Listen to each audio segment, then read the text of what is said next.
పొత్తు ఉమ్మడి సీట్ల ప్రకటనపై సజ్జల సెటార్లు వేశారు. టీడీపీ జనసేన అతుకుల బొంత అంటున్నారాయన.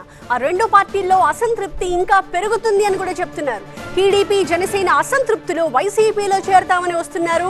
గంపగుత్తగా వారిని తీసుకుని ఇబ్బంది పడలేము, పార్టీకి అవసరం అనుకుంటేనే వాళ్ళని చేర్చుకుంటామని చెప్తున్నారు సజ్జల.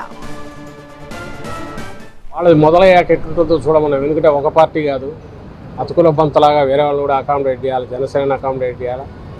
కానీ దానికి ఇవ్వాల్సిన దానికంటే అన్యాయంగా ఆయన ఎన్ని ఎక్స్పెక్ట్ చేశాడో తెలియదు, లేదా జనసేన నాయకుడు పవన్ కళ్యాణ్ గారి అనుసరించే వాళ్ళు ఎన్ని ఎక్స్పెక్ట్ చేశారో తెలియదు. కానీ నిన్న ఘోరంగా అవమానించి 24 సీట్లతో చుట్టేసి ఏదైతే ప్రకటించారో నిన్న జరిగింది చూశాక అసలు మామూలుగా అయితే అసంతృప్తి ఉండకూడదు. అక్కడ వదిలేసి 24 ఇంకా చాలా ఉన్నాయి. అక్కడ నుంచి ఇప్పటికే చాలామంది అడుగుతున్నారు, అసంతృప్తితో ఉన్న వాళ్ళు వస్తామంటున్నారు, వాళ్ళు వస్తారని మధ్యలో పీరియడ్స్లో వస్తున్నాయంటున్నారు. కానీ మా నాయకుడి విధానం ఒకటే, జగన్మోహన్ రెడ్డి గారు కంపాటబిలిటీ ఉండి ఎక్కడైతే అవకాశం ఉండి వాళ్ళ వల్ల వచ్చిన వాళ్ళ పార్టీకి ఉపయోగం ఉండి అలాగే వాళ్ళ రికార్డు కూడా బాగానే ఉంటే కన్సిడర్ చేయొచ్చు. కానీ